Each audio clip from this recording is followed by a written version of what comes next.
1995 की बात है, 1995 की तकरीबन। सुनिएगा गौर से, ये वाक़या हमारे और आपके दिलों को झंझोड़ देगा। ये बात कब की है? सन 1995 की, 1995। 21 साल ये, 5 वो, तकरीबन 26 साल पुराना वाक़या मैं बता रहा हूं।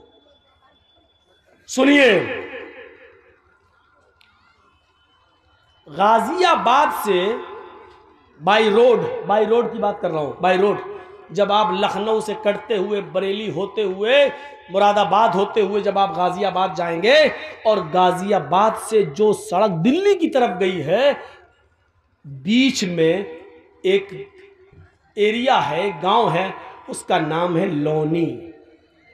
मशहूर जगह है लोनी, मुसलमानों की बस्ती है, काफ़ी मुसलमान उसमें रहते हैं, बहुत अमीर और पैसे वाले लोगों की बस्ती। उस बस्ती में, लोनी के अंदर, 2 सगे भाइयों की शादी होना थी, दोनों सगे भाइयों की शादी।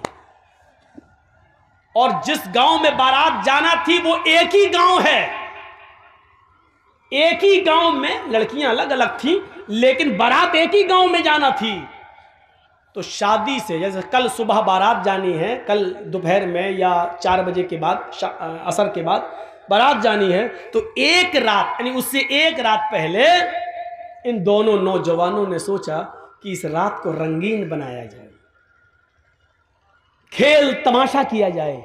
तो ये दोनों नौजवान दिल्ली से कुछ तवाइफों को लेके आए। अब तवाइफ तो नहीं बताना पड़ेगी, वो तो समझते ही है। तवाइफों को लेके आए और वो तवाइफ गाड़ियों से लाई गई, यानी इस आदमी ने अपनी गाड़ी से बुलवाई, पैसे वाले लोग थे। इशा की नमाज, अजान के बाद, नमाज के बाद दौर चलता है शराब का, दौर चलता है नाच और गाने का। इस लड़के ने अपने यार दोस्तों को बुलाया, दोनों लड़कों ने अपने घर में दावत दी, मिनट मिनट पर चाय बनी, मिनट मिनट पे शराब आ रही है, मिनट मिनट पर दौर चल रहा है, और वो तवाइफें नाच रही हैं, डांस कर रही हैं, अपने जिस्म की नुमाइश कर रही हैं, गाना गा रही हैं, और देखने वालों की आंखों को ठंडा कर रही हैं अपने जिस्म को दिखा दिखा कर। ये नाच और गाना इतनी देर चलता है, इतनी देर चलता है कि टाइम का पता नहीं चलता। वहां फजर की अजान की आवाज आने लगती है। इन दोनों लड़कों के घर से लगी हुई मुश्किल से 300-400 कदम की दूरी पर मस्जिद है। उस मस्जिद से मुअज्जिन ने अजान देना शुरू कर दिया, अल्लाहु अकबर, अल्लाहु अकबर। ये फजर की नमाज का वक्त है। ये वो वक्त है कि चिड़ियां भी अपने घोंसलों में उस वक्त बेदार हो जाती हैं और चहचहा कर, ची ची बोलते हुए अपने रब की तस्बीह बयान करती हैं। युसब्बिहु लिल्लाहि मा फिस समावाति व मा फिल अर्ज़।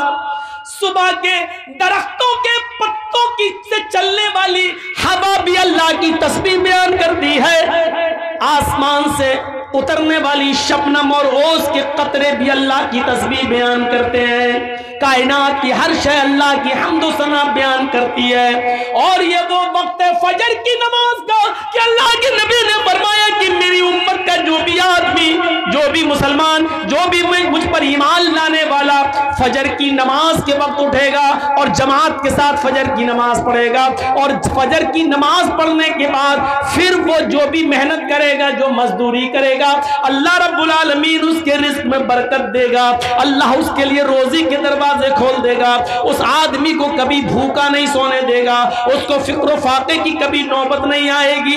ये नबी अकरम का फरमान है। ये तवाइफें जो नाच रही थी, जो डांस कर रही थी, आजान की आवाज सुनती है, आजान की आवाज सुनती है, अल्लाहु अकबर, अल्लाहु अकबर। ये आजान की आवाज उन तवाइफों के कानों में जाती है तो आजान के एहतराम में तवाइफों ने गाना बंद कर दिया और नाचना मौकूफ कर दिया, नाचना बंद कर दिया और गाना बंद कर दिया। खामोश हो गई, न नाच रही हैं न गा रही हैं। इन दोनों लड़कों ने देखा कि इनके पायलों की छनकार रुक गई है, इनके पैर जो अभी जमीन पर थरक रहे थे वो रुक गए हैं। मुंह से सुरीली आवाज में जो गाने की आवाज आ रही थी वो गाने रुक गए। तो इन दोनों नौजवानों ने कहा क्या हुआ तवाइफों से, क्यों रुक गई हो, क्या बात है। इन तवाइफों ने जवाब दिया मस्जिद से आजान की आवाज आ रही है, हम आजान के एहतराम में रुक गए हैं, हम भी मुसलमान हैं, अगरचे नमाज नहीं पढ़ते हैं तो क्या हुआ, लेकिन आजान का एहतराम करते हैं, हम अजान का एहतराम करते हैं। हमारी मजबूरियों ने हमको तवाइफ बना दिया है, नाचने और गाने वाला बना दिया है, वरना हम तवाइफ नहीं थे। हमारा ये मतलब नहीं है कि हम नाचेंगे नहीं गाएंगे नहीं, लेकिन इतनी देर रुक जाने दीजिए जितनी देर मस्जिद से अजान की आवाज आ रही है, हमको इतनी देर रुक जाने दीजिए। हमने आजान के वक्त कभी गलत काम नहीं किया है, हमने आजान के वक्त कभी गलत काम नहीं किया है। अजान का एहतराम मैं करती हूँ, मैं अभी नाच नहीं सकती और गा नहीं सकती। इन दोनों नौजवान लड़कों ने जो जुमले कहे वो सुनो क्या थे। इन दोनों नौजवान लड़कों ने जवाब दिया सुनो सुनो गाने सुनने वालों, सुनो टीवियां देखने वालों, सुनो मोबाइलों में 1 GB और 2 GB मिलती है तो पूरी फिल्मों में और ड्रामे देखने वालों। इन दोनों नौजवानों ने जवाब दिया इन तवाइफों से अजान तो दिन भर में 5 मरतबा होती है, लेकिन तुम तो रोजाना नहीं आती हो। मुअज्जिन का काम है अजान देना, वो अपना काम कर रहा है, तुम्हारा काम है नाचना और गाना, तुम अपना काम करो। अगर तुम रुक गई तो हम तुम्हें रात भर की मेहनत नहीं देंगे। उन तवाइफों ने सोचा कि मुझे रात भर की मेहनत ना मिले तो इससे बेहतर है कि नाच लूं, दिलों का हाल तो अल्लाह जानता है कि मैं अजान का एहतराम कर रही हूं। वो औरतें वो तवाइफें फिर नाचने लगी, अजान की आवाज आ रही है, उनका दिल गवारा नहीं कर रहा है नाचना, लेकिन इन दोनों भाइयों ने कहा मुअज्जिन अपना काम करता है, तुम अपना काम करो, अगर नहीं करोगी तो हम तुम्हें मेहनत नहीं देंगे, हम जो सौदा हुआ है वो तुम्हें रकम नहीं देंगे। उन तवाइफों ने दोबारा नाचना और गाना शुरू कर दिया। सुनो अजान के वक्त फिल्में देखने वालों, अजान के वक्त नाचो गाना देखने वालों, अल्लाह के जिक्र से मुंह फेरने वालों, बजाय मस्जिद के अपने खेतों में जाने वालों, बजाय मस्जिद के मॉल में शॉपिंग करने वालों, बजाय मस्जिद में जाने के होटलों में बैठ के चाय पीने वालों, बजाय मस्जिद में जाने के इंडिया पाकिस्तान का मैच देखने वालों, बजाय मस्जिद में जाने के अपने आप को लहू और लहब में मसरूफ रखने वालों, इन तवाइफों ने नाच गाना शुरू कर दिया। ये नाचती नहीं हो, ये नाच गाना सुबह 7 बजे तक चलता है। अपने वादे के मुताबिक इन दोनों भाइयों ने अपने वादे के मुताबिक इन दोनों भाइयों ने उन तवाइफों को पूरी पूरी मजदूरी दी।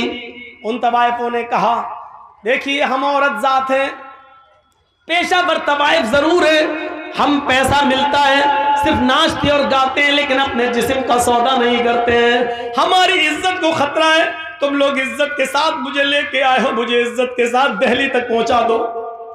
इन दोनों भाइयों ने सोचा कि चलो लौंडी से दिल्ली है ही कितना दूर, हम इनको पहुंचा देते हैं फिर वापस आ जाएंगे, 2 बजे के बाद तो बारात जाना है, अभी तो जाएगी नहीं, हम इनको छोड़ के वापस आ जाते हैं। दोनों भाई उन तवाइफों को पहुंचाने जा रहे हैं। तवाइफों की गाड़ी आगे चलती है और इन दोनों भाइयों की गाड़ी पीछे चल रही है। तवाइफों की गाड़ी आगे चलती है, तवाइफों का जो ड्राइवर था वो थोड़ा होशियार था, इसलिए उसने बहुत होशियारी के साथ गाड़ी को मोड़ मार कर निकाल लिया, लेकिन सामने से आने वाले ट्रक ने इन दोनों भाइयों की गाड़ी में ऐसी टक्कर मारी कि इन दोनों भाई की गाड़ी कई हिचकोले खाने के बाद काफी दूर गिरती है, एक खेत में गिरती है। आनन फानन लोगों की भीड़ जमा हो जाती है, किसी तरह कार का गाड़ी का ढक्कन खोला जाता है, उसकी खिड़की खोली जाती है, उसकी विंडो खोली जाती है, लेकिन दोनों भाइयों की लाशें इतनी बिगड़ चुकी हैं, इतनी खराब हो चुकी हैं कि पहचान से बाहर है कि बड़े भाई की लाश कौन सी है और छोटे भाई की लाश कौन सी है, पहचान नहीं, पहचान से दूर है। ऐसी टक्कर होती है ट्रक से कि गाड़ी दूर गिरती है, बड़ी मुश्किल से ढक्कन खोला गया। बस करो भैया, पी लेना बाद में चाय आप। हम इनको मना कर रहे हैं, पीछे से आप बोल रहे हैं।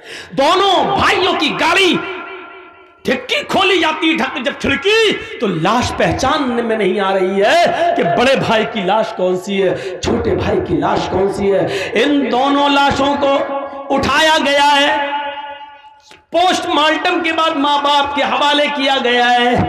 जरा इस अंजाम को नौजवानों कभी सोचा है आपने? सोचा है आपने? 2 बजे के बाद इन दोनों की बारात जाना थी, लड़की वाले के गांव में, लड़की के गांव में, लड़कियों के गांव में इन दोनों की बारात जाना थी। जरा सोचिए, फिर हम वहीं आएंगे, सोचिए हम वहीं आएंगे, आपको बार बार वहीं ला रहे हैं, सोचिए। अभी इन दोनों की बारात लड़कियों के गांव में जाना थी, अब बारात नहीं जा रही है, अब इनका जनाजा कब्रिस्तान की तरफ जा रहा है। थोड़ी देर में कहां से कहां तब्दीली आ गई, चेंजिंग देखिए। अभी 2 बजे के बाद, 4 बजे के बाद, मगरिब के बाद इनकी बारात लड़कियों के गांव में जाना चाहिए, लेकिन अब इन दोनों लड़कों को गांव में नहीं बल्कि कब्रिस्तान ले जाया जा रहा है। अभी कुछ देर के बाद इन दोनों लड़कों को लड़की के माँ बाप की तरफ से मिले हुए कपड़े पहनना थे, सेहरा पहनना था, दूल्हा बनना था, इनको नए कपड़े पहनना था। लेकिन थोड़ी देर में अब इनको नए कपड़े नहीं बल्कि नया कफन पहनाया जा रहा है। तसव्वुर कीजिए, फिर कहता हूं सोचिए, अभी इनको कपड़े पहनना थे नए, लड़की के माँ बाप की तरफ से मिले हुए कपड़े पहनना थे, लेकिन अब बाप की तरफ से इनको कफन पहनाया जा रहा है। मेरे भाइयों जरा सोचिए, अभी थोड़ी देर के बाद इनको शादी के मंडप पे बैठना था, वही मौलवी है जो अभी थोड़ी देर के बाद इन दोनों का खुतबा निकाह पढ़ाना था उसको। या अय्युहल्लज़ीना आमनू तक़ुल्लाह हक़्क़ तुक़ातिह या अय्युहन्नासु तक़ू रब्बकुम या अय्युहन्नासु तक़ू, ये जब दुआएं पढ़ना थी उसको, अभी खुतबा निकाह में ये आयतें उसको पढ़ना थी, लेकिन अब वही मौलवी खुतबा निकाह के बजाय अल्लाहुम्मा ग़फ़िर लिहय्यिना व मय्यतिना व शाहिदिना व गाइबिना व सगीरिना व कबीरिना पढ़ रहा है। आपने सोचा है, आपने कभी गौर किया है, यह है अल्लाह के जिक्र से एराज करने का अंजाम। वमन अरज़ अन ज़िक्री फ़इन्न लहू मईशतन ज़ंका। कितनी खामोशी के साथ सुन रहे हैं अभी आप, ऐसा लग रहा है जैसे सरों पे कौवे बैठे हों। मौलाना साहब बात तो बड़ी अच्छी कर रहे हैं, लेकिन अभी देखिएगा। क्या बेटा अभी अकल में नहीं आई तुम्हारे?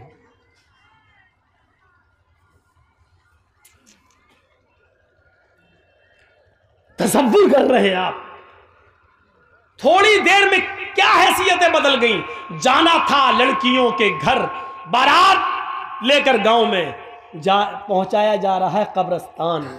पहनना थे लड़की के माँ बाप की तरफ से मिले हुए कपड़े, पहनाया जा रहा है कफन। मौलवी को पढ़ना था या अय्युहल्लज़ीना आमनू तक़ुल्लाह हक़्क़ तुक़ातिह, कुरान की आयतें पढ़ के निकाह पढ़ाना था, लेकिन उसी मौलवी को अब क्या पढ़ना पड़ रहा है? अल्लाहुम्मा ग़फ़िर लिहय्यिना व मय्यतिना व शाहिदिना व गाइबिना व सगीरिना व कबीरिना। थोड़ी देर में हैसियतें बदल गई। अंजाम सोचो, जिसने उन तवाइफों को अजान के वक्त भी नचवाया हो, इन दोनों नौजवान लड़कों का अंजाम क्या हुआ। और फिर ये तो दुनियावी अंजाम है, कब्र के अंदर ये अपने अंजाम को क्या भुगत रहे होंगे ये तो अल्लाह ही बेहतर जाने, और जहन्नम के अंदर अपने अंजाम को क्या भुगतेंगे मेरे भाइयों, ये तो अल्लाह ही बेहतर जाने। हम तो मुसलमान होने के नाते से सिर्फ दुआए मग़फ़िरत ही कर सकते हैं, अल्लाह इनके गुनाहों को माफ़ फरमा दे। मेरे भाइयों ये दुआ हर मुसलमान का हक है करने का, लेकिन माफ़ करना न करना ये तो अर्श वाला जानता है कि उसको माफ़ करना चाहिए कि नहीं करना चाहिए। ज़रा तसव्वुर करो कि क्या ये आदमी गुनाह की माफ़ी के लायक है जो तवाइफों से ये कह रहा हो कि आज़ान तो 5 वक्त होती है, तुम रोज़ाना थोड़ी आती हो, आज़ान तो फिर भी हो जाएगी, तुम बार बार थोड़ी आओगी, मुअज्जिन अपना काम कर रहा है, तुम अपना काम करो। ज़रा तसव्वुर करो, क्या ऐसा शख्स अल्लाह की अदालत में गुनाह की तौबा के लायक है? क्या अल्लाह ऐसे शख्स को माफ कर सकता है? तसव्वुर करिए, हम ये नहीं कह रहे माफ करना न करना उसके इख्तियार में है, लेकिन तसव्वुर करो कि गुनाह कितना बड़ा। वमन अअरज़ अन ज़िक्री फ़इन्न लहू मईशतन ज़ंका। हम हैं कहाँ? अपनी सोच को बदलो। कुरान ने वही कहा, फल तंजुर नफ्सुम मा कद्दमत लिगद। हर इंसान को सोचना चाहिए कि कल कयामत के दिन के लिए उसने कौन सी तैयारी की है। एहसास देखिए, दुनिया में दौलत कमाने के बहुत से तरीके हैं, आपको मालूम है? आइए मैं आपको बताता हूं। हजरत अब्दुल्ला इब्ने उमर अपने चंद साथियों के साथ सफर पे हैं और एक जंगल से गुजर हो रहा है। देखिए वही चाचा, इन्हीं को चाचा बोल रहा था मैं। अब एक और चाचा उठ रहे हैं, सुनिए। हजरत अब्दुल्ला इब्ने उमर रजी अल्लाह ताला अन्हु अपने चंद साथियों के साथ गुजर रहे हैं और जंगल से उनका गुजर होता है। जंगल में एक चरवाहे को देखते हैं। यहां देखिए आप, एक तरफ लालच और दूसरी तरफ फिक्र आखिरत, इन दोनों चीजों को देखिएगा। एक चरवाहा बकरियां चरा रहा है पहाड़ से लगे हुए एक वादी में। हजरत अब्दुल्ला इब्ने उमर और उनके साथियों को जंगल में भूख लगती है। ये दस्तरखान बिछाते हैं और जो खाना ले गए थे उसको लगा देते हैं। जंगल के चरवाहे पर नजर पड़ती है, उसको बुलाते हैं, चरवाहे इधर आओ, अरे चरवाहे इधर आओ। वो करीब आता है और कहते हैं कि आओ हमारे साथ, तुम भी खाना खा लो, हम खाना खाने जा रहे हैं, तुम भी भूखे होगे, सुबह से बकरियां चरा रहे हो, आओ तुम भी खाना खा लो। उसने जवाब दिया, उस चरवाहे ने, नहीं नहीं, आप ये खाना खाएं, आप तनावुल फरमाएं, आप नोश करें, हम ये खाना नहीं खा सकते हैं इसलिए कि हम रोजे से हैं। चरवाहा रोजे से। अब्दुल्ला इब्ने उमर कहते हैं, चरवाहे, इतनी सख्त गर्मी में और इतना बड़ा दिन होता है, ये बकरियां भी तुम्हारी नहीं है, तुम्हारे मालिक की हैं। इन बकरियों को सुबह से शाम तक तुम इसी जंगल में चराते हो, कोई बकरी खो न जाए उसके पीछे पीछे दौड़ते हो। इतनी चिलचिलाती हुई धूप और इतनी शदीद गर्मी के अंदर भी तुम रोजे से हो, वो भी नफली रोजा। तुम रोजा छोड़ क्यों नहीं देते हो? तुम रोजा तर्क क्यों नहीं कर देते हो? ये फर्ज रोजे तो नहीं है, नफली रोजे हैं। कहते हैं कि मैं इस रोजे को कैसे छोड़ दूं? इसी जंगल में तो मैं रहता हूं और बकरियां चराता रहता हूं, मुझे मस्जिद में कुरान पढ़ने का मौका नहीं मिलता है। जंगल में भी मेरी नजर बकरियों पर रहती है, इसलिए कि कोई बकरी खो न जाए, इसलिए मैं ज्यादा नवाफिल नहीं पढ़ पाता हूँ, इसीलिए तो मैं नफली रोजे रखता हूँ। मैं आखिरत की फिक्र में डूबा हुआ रहता हूँ, पता नहीं कि मेरा रब आखिरत में मुझे बख्शेगा या नहीं बख्शेगा, मुझे माफ करेगा या नहीं करेगा। मुझे जितनी इबादत करनी चाहिए उतनी इबादत हम नहीं कर पाते हैं, क्योंकि मेरे मालिक का हुक्म है इन बकरियों को चराओ, इसलिए मैं चराने आता हूँ, क्योंकि मालिक के साथ वो बेवफाई नहीं कर सकता हूँ, मैं जिसका गुलाम हूँ, मुझे उसकी बात मानना पड़ती है। हजरत अब्दुल्ला इब्ने उमर ने कहा अपने साथियों से, इस चरवाहे का इम्तहान लेना चाहिए। बातों से तो बड़ा अल्लाह वाला लगता है, लेकिन अमली मैदान में देखूं, अमली मैदान में अब देखिए, आप लोग कितने तादाद में आए थे जलसा सुनने, तो देखा जाए तो जाहिर में तो बड़े अल्लाह वाले लग रहे हैं ना, दीन से कितनी मोहब्बत है, सुनने आए, जलसा सुनने आए, माशाल्लाह लग रहे हैं। लेकिन अमली मैदान में कितने हैं ये तो आपकी मस्जिद बताएगी। सुबह फजर की नमाज जब अजान होगी तब आपकी मस्जिद ये तय करेगी कि आपने किस नीयत के साथ जलसा सुना है, अमली किरदार कितना है आपके अंदर। तो हजरत अब्दुल्ला इब्ने उमर ने कहा इनका इम्तहान लेता हूं, ये कह तो ये रहा है बड़ा अल्लाह वाला, रोजे से हूं और ये हूं वो हूं, और मैं इम्तहान लेता हूं। वो बकरी चराने में लग गया तो हजरत अब्दुल्ला इब्ने उमर ने फिर उसको बुलाया, इधर आओ। वो आया, कहने लगा क्या बात है भाई, मैं बकरियां चरा रहा हूं, मैं कह दिया हूं रोजे से हूं, मैं नहीं खाना खाऊंगा। कहा ऐसा है कि मैं एक बकरी तुमसे खरीदना चाहता हूं, एक बकरी तुम मुझे दे दो। बेनी शातन, ये है अल मुस्तदरक अल हाकिम के अल्फाज, एक बकरी तुम मुझे बेच दो, एक बकरी तुम मुझे दे दो। उसने जवाब दिया नहीं हजरत, मैं ये बकरी कैसे बेच दूं? ये बकरियां मेरी नहीं है। मैं पहले कह चुका हूं आपसे कि ये बकरियां मेरी नहीं है, ये बकरी मेरे मालिक की है।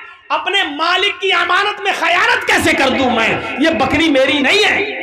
अब्दुल्ला इब्ने उमर ने कहा कि उस अपने मालिक से ये कह देना कि पहाड़ के दामन में बकरियां चरा रहा था, चराते चराते एक बकरी गुम हो गई। अक्सर ऐसा हो ही जाता है, बकरियां चरते चरते कहीं दूर निकल जाती हैं, कहीं खो जाती हैं, या कोई दूसरा आदमी पकड़ के ले जाता है। तुम्हारा मालिक तुमसे कुछ नहीं कहेगा, क्योंकि बकरियों पर तुम्हारी नजर थी, लेकिन चरते चरते कोई बकरी दूर निकल गई और वो गुम हो गई। कह देना एक बकरी भेड़िया खा गया, या कह देना कि एक बकरी को भेड़िया मार के खा गया। तुम एक बकरी मुझे बेच दो, हम उसको ज़िबा करेंगे और वहीं पकाएंगे, खाएंगे, और शाम को तुम्हें भी पका हुआ भुना हुआ गोश्त दे देंगे। तुम उस गोश्त से रोजा इफ्तार कर लेना, क्योंकि तुम रोजे से हो। हम शाम को इस बकरी को काट कर ज़िबा करके उसका गोश्त पका कर तुम्हें भी दे देंगे, तुम इससे इफ्तार कर लेना।